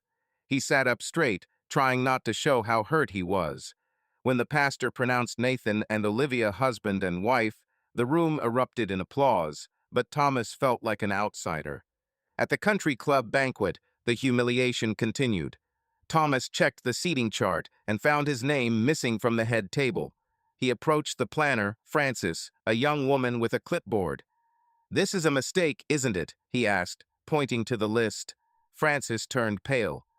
"Mr. Wilson, Emily said you weren't at the wedding party." Thomas felt the ground shift beneath him. "I paid for half the damn banquet," he said, his voice shaking with anger. Francis apologized, promising to find him a seat, but he was eventually seated at a small table in the corner, alone. Guests came up to him, offering sympathy, but their words only added to his humiliation. Frank and Marjorie sat with him for a while, trying to lighten the mood. "You're better than this, Tom," Frank said, but his eyes were full of anger at his daughter. Nathan came up later, his face pale. "Dad, I didn't know it would be like this. I'm sorry." Thomas put a hand on his shoulder. "It's not your fault, son. Go enjoy your day." But inside, he felt his heart was breaking. Thomas sat at a small table in the corner, alone, an outcast at a party he had helped pay for. His place in the front row of the church had been taken by Justin Reed, Nathan's biological father, and his name had not even appeared at the head table at the banquet. Emily, his wife, whose betrayal with Justin the night before had broken his heart, did not look in his direction. Nathan, his son, tried to catch his eye, but Thomas felt like an outsider in his own family. He sipped his wine, watching the guests dance to the tunes of old jazz. Olivia, in her white dress with a lavender sash, glowed next to Nathan, who was smiling, but his eyes were full of worry. Thomas knew his son felt guilty for his pain, but that didn't soften his own despair. Emily sat at the head table, next to Justin, and her laughter as he whispered to her cut Thomas like a knife. He clutched his glass, trying not to let his anger spill out. John Davis, Olivia's father, noticed his loneliness and came over, beer in hand. "Tom, how are you? You look like your world has ended," he said, sitting down next to him. Thomas forced a smile. "Close enough, John." He didn't elaborate. John knew about Justin, but not about Emily's betrayal that night.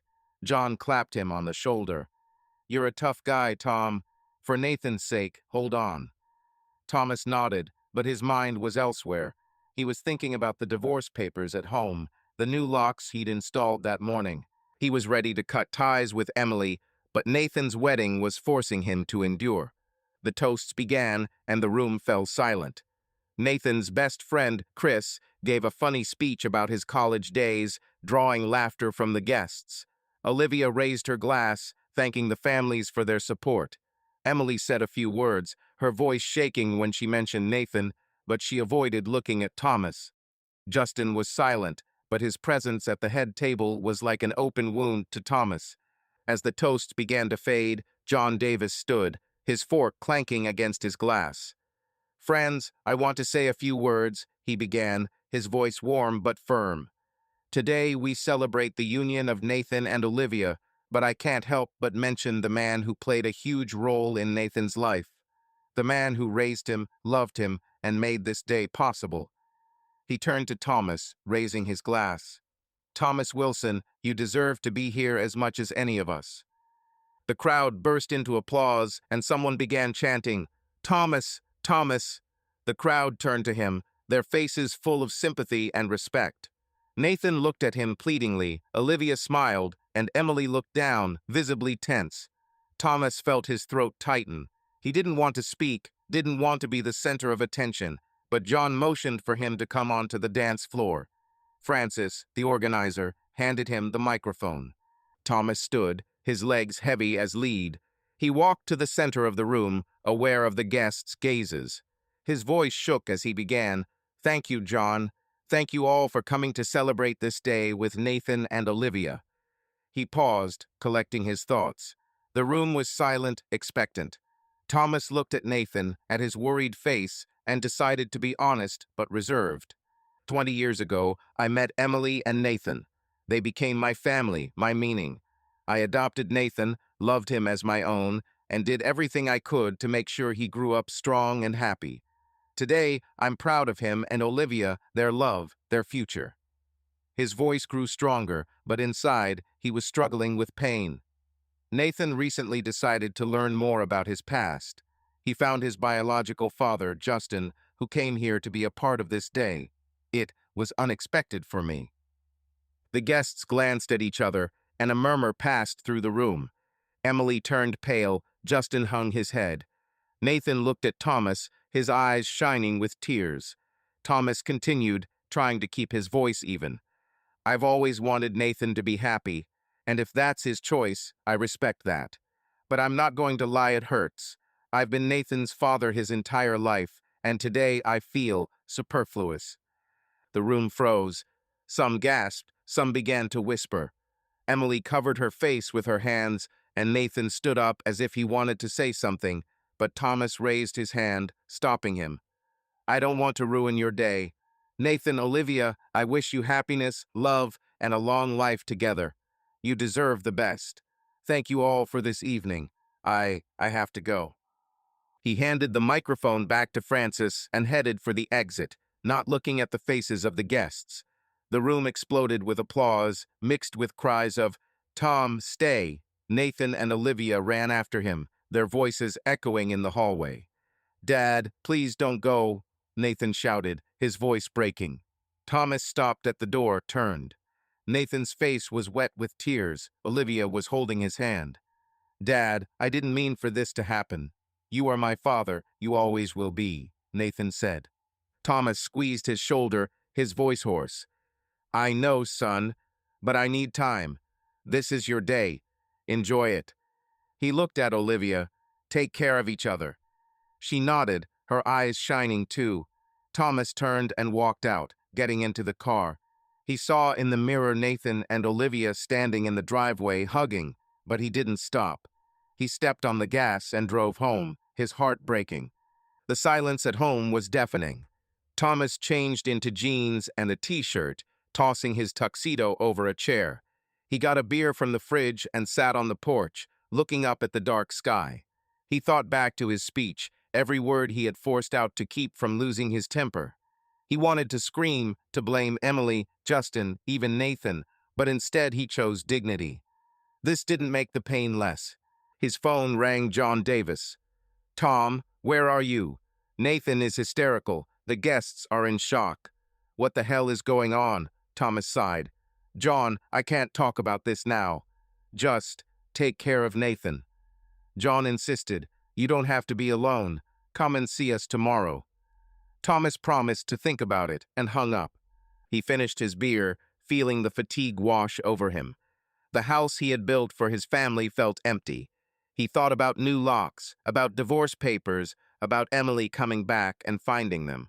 The Sunday morning after Nathan and Olivia's wedding greeted Thomas Wilson with a silence that seemed deafening.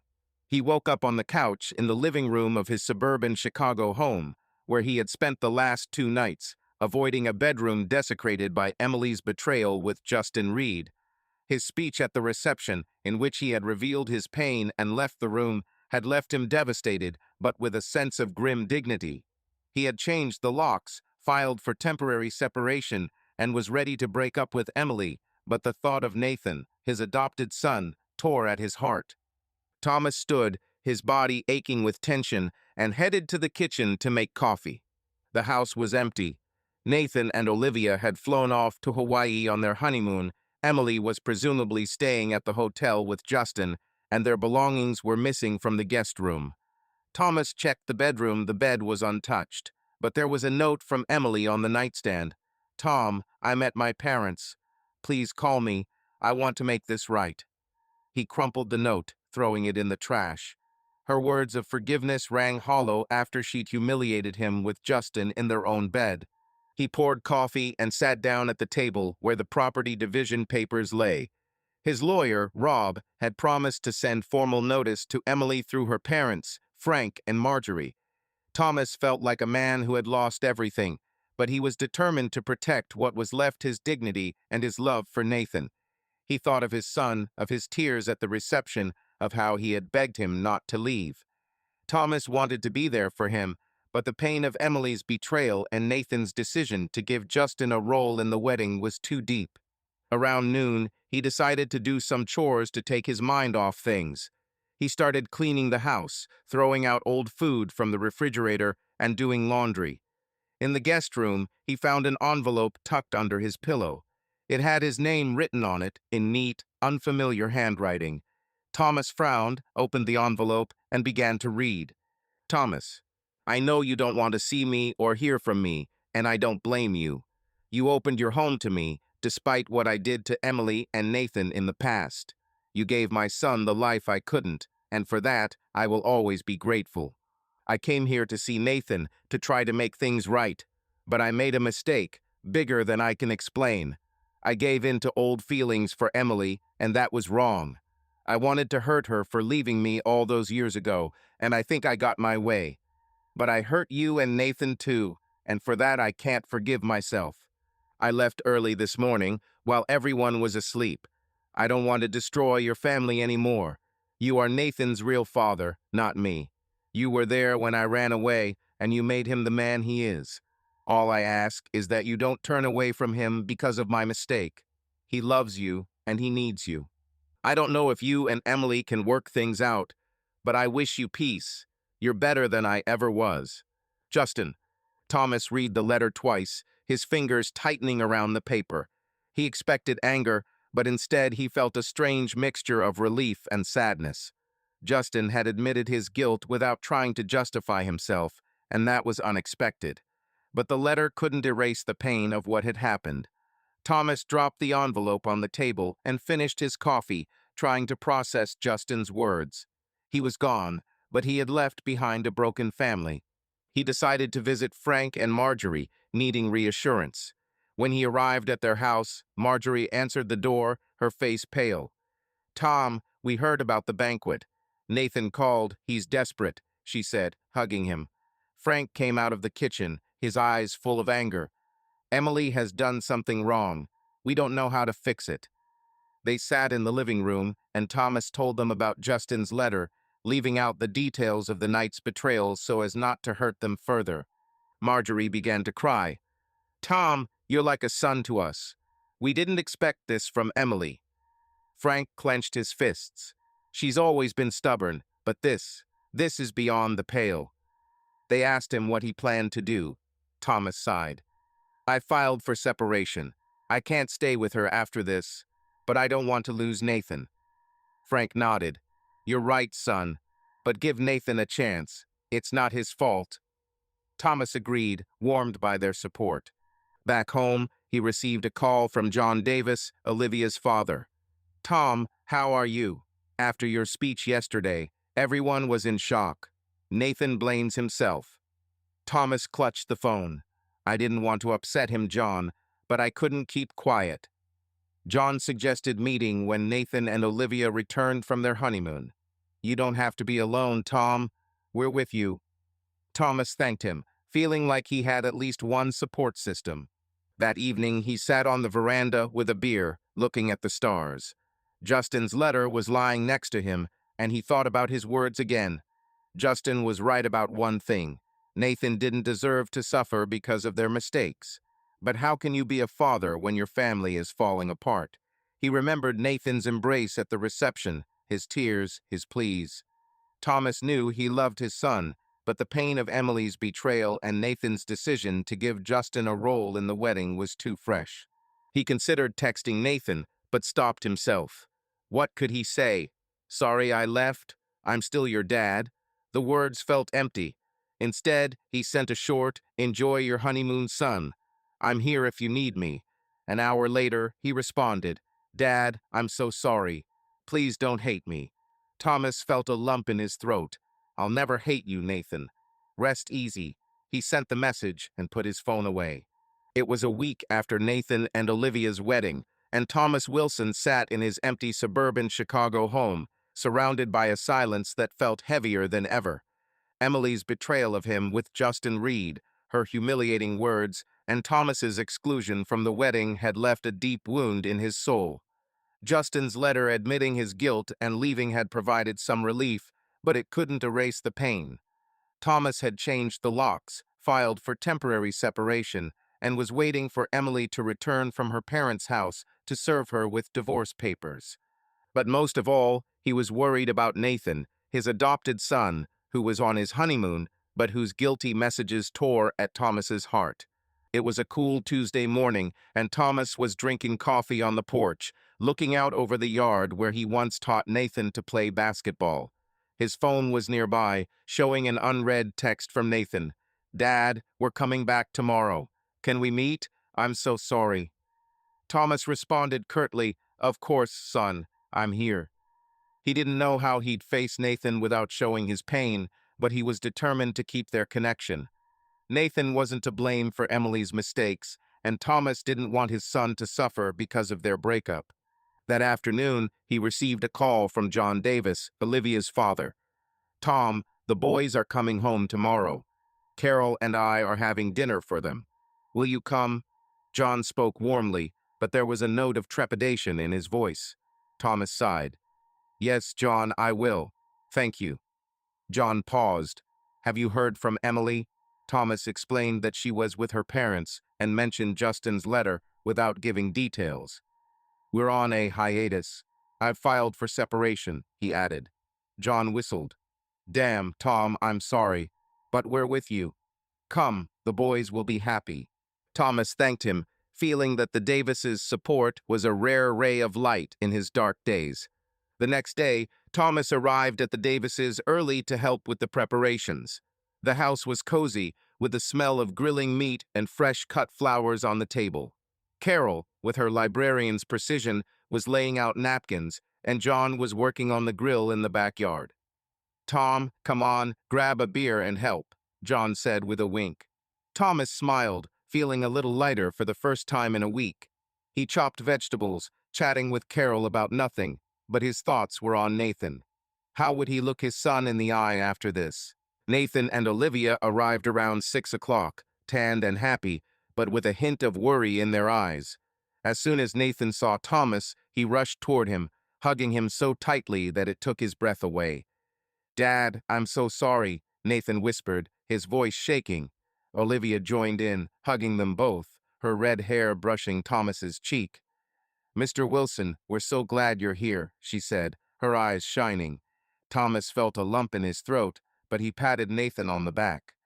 "I'm glad too, guys. Tell me how Hawaii was." Over dinner, Nathan and Olivia shared stories about their honeymoon. Beach walks, snorkeling, funny local guides. Thomas listened, smiling, but he could see Nathan looking at him every now and then, as if afraid he would disappear. Carol and John kept up the conversation, but the tension was palpable. After dessert, Carol suggested, "Tom, Nathan, maybe you could talk alone. Olivia, John, and I need to clear the table." Thomas nodded, grateful for her thoughtfulness. He and Nathan walked into the living room and sat on the couch. Nathan looked at the floor, his hands fiddling nervously with the hem of his shirt. "Dad, I don't know how to fix this," he began, his voice hoarse. "I thought finding Justin was just curiosity. I didn't know it would hurt you so much. And then, Mom, I didn't mean for this to happen." His eyes filled with tears, and he buried his face in his hands. Thomas felt his own pain give way to his son's grief. He put a hand on his shoulder. "Nathan, listen. What your mother did wasn't your fault, and I understand why you were looking for Justin. You wanted to know who you were. That's okay." Nathan looked up, his eyes red. "But I hurt you. You walked out of my wedding because of me."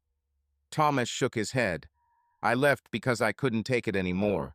Not because of you, son. Because of what happened between me and your mother." Nathan sniffled. "I read Justin's letter. Olivia forwarded it to me. He said you were my real dad, and he wasn't. And he's right, Dad. You were always there for me. I screwed up so badly." Thomas hugged him, tears welling up in his eyes. You didn't screw up, Nathan. You were young. You wanted answers. I'm angry, but not at you. I'll never stop being your dad. Nathan buried his face in Thomas's shoulder, his shoulders shaking. I don't want to lose you, Dad. You're my everything. Thomas tightened his arms around him, his voice soft but firm. You're not going to lose me. We'll get through this.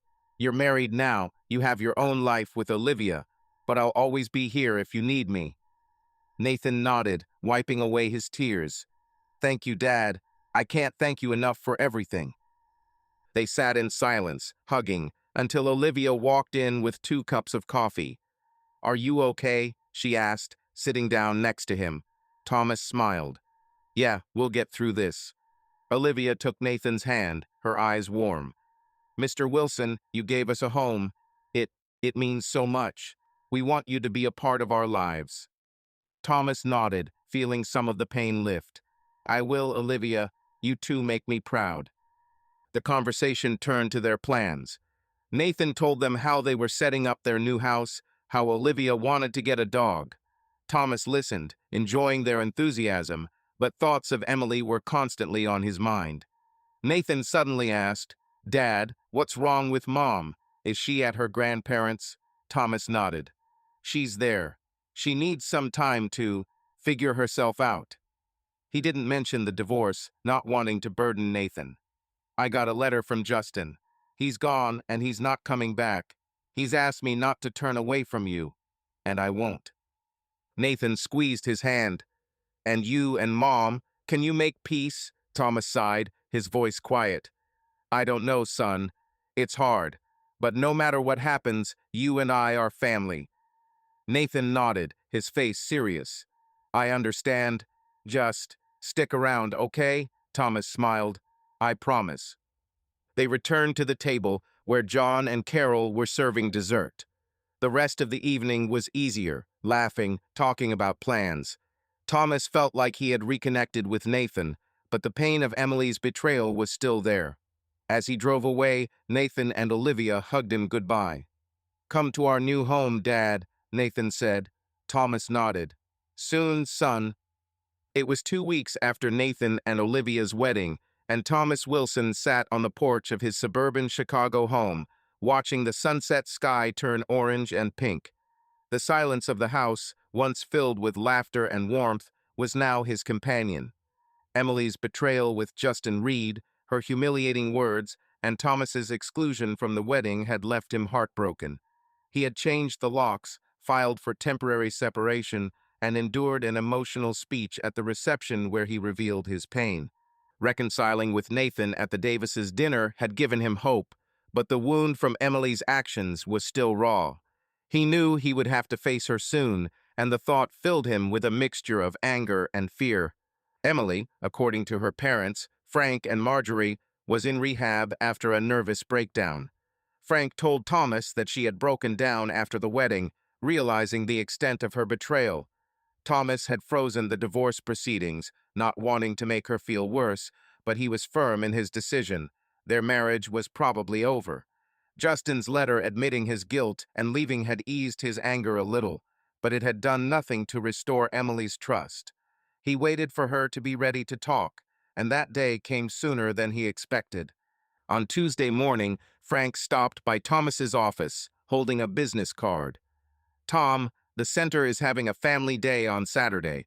Emily wants to see you, he said, his rough voice full of concern. Thomas took the card, which bore the name of Dr. Linda Martin, a counselor at the center. Is she okay? He asked, not looking at Frank. Frank nodded.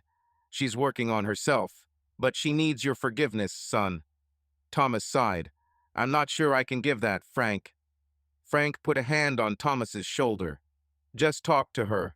You've always been better than all of us. Thomas called Dr. Martin that afternoon. She confirmed that Emily was stable enough to meet and wanted to apologize so she could move on. She knows the marriage may be over, but she needs to close that chapter, the doctor said. Thomas agreed to come, feeling he owed Emily a chance to explain herself, though he wasn't sure he wanted to. On Saturday, he arrived at the halfway house, an hour outside of Chicago. The building was modern, with large windows and a green garden. The waiting room smelled of lavender, and the staff was friendly. Thomas poured himself a coffee in the cafeteria and sat by the window, looking out at the families gathering on the lawn. His heart was pounding. He hadn't seen Emily since the night he'd found her with Justin, and he wasn't sure how he'd meet her gaze. Emily walked in 10 minutes later, wearing a simple white blouse and jeans. Her blonde hair was pulled back into a ponytail, and her face looked tired but calm. She froze when she saw Thomas, and her eyes filled with tears. He stood up, instinctively opening his arms, and she rushed toward him, hugging him so tightly he could feel her shaking. "Tom, you're here," she whispered, her voice breaking. He kissed her cheek, trying to keep his composure. "You look better, Em," he said, and it was true. She suggested a stroll through the garden, and he agreed, throwing away his coffee. "The coffee here is terrible," he joked, trying to lighten the mood. Emily smiled weakly. "Believe me, I know."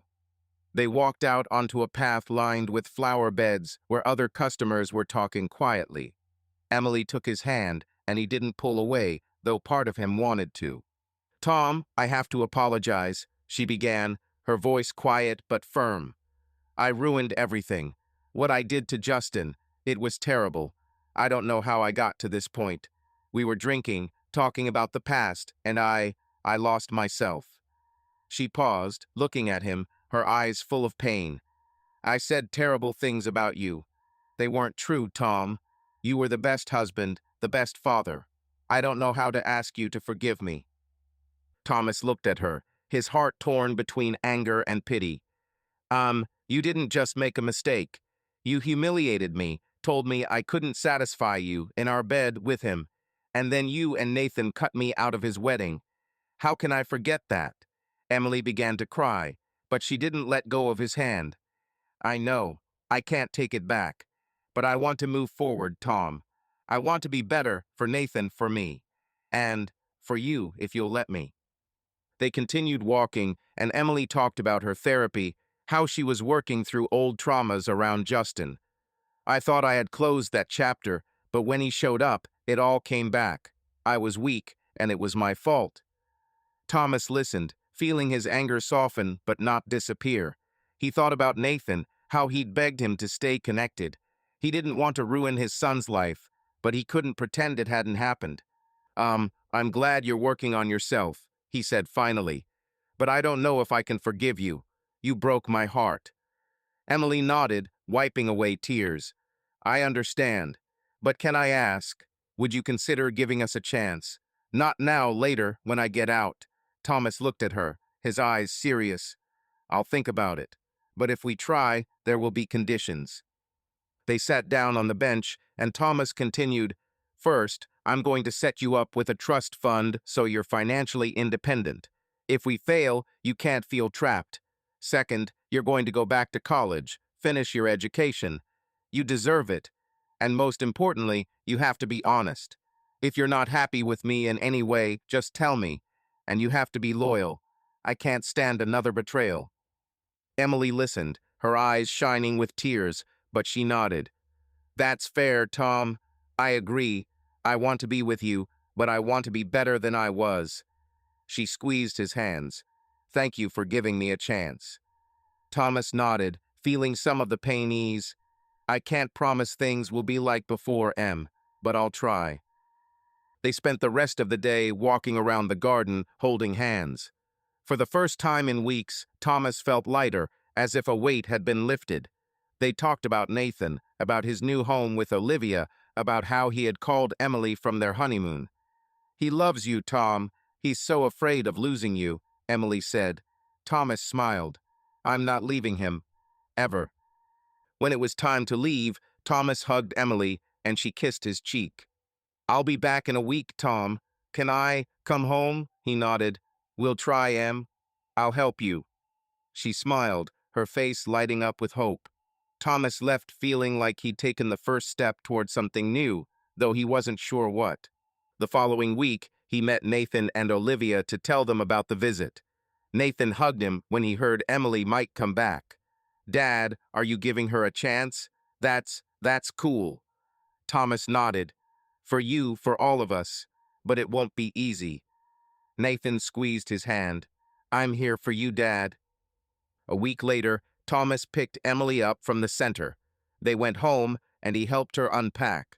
That evening, they drank coffee on the veranda, holding hands. I'll do anything to earn your trust back, Tom, Emily said. He looked at her, his heart full of hope and fear. Then let's start over, Em, step by step.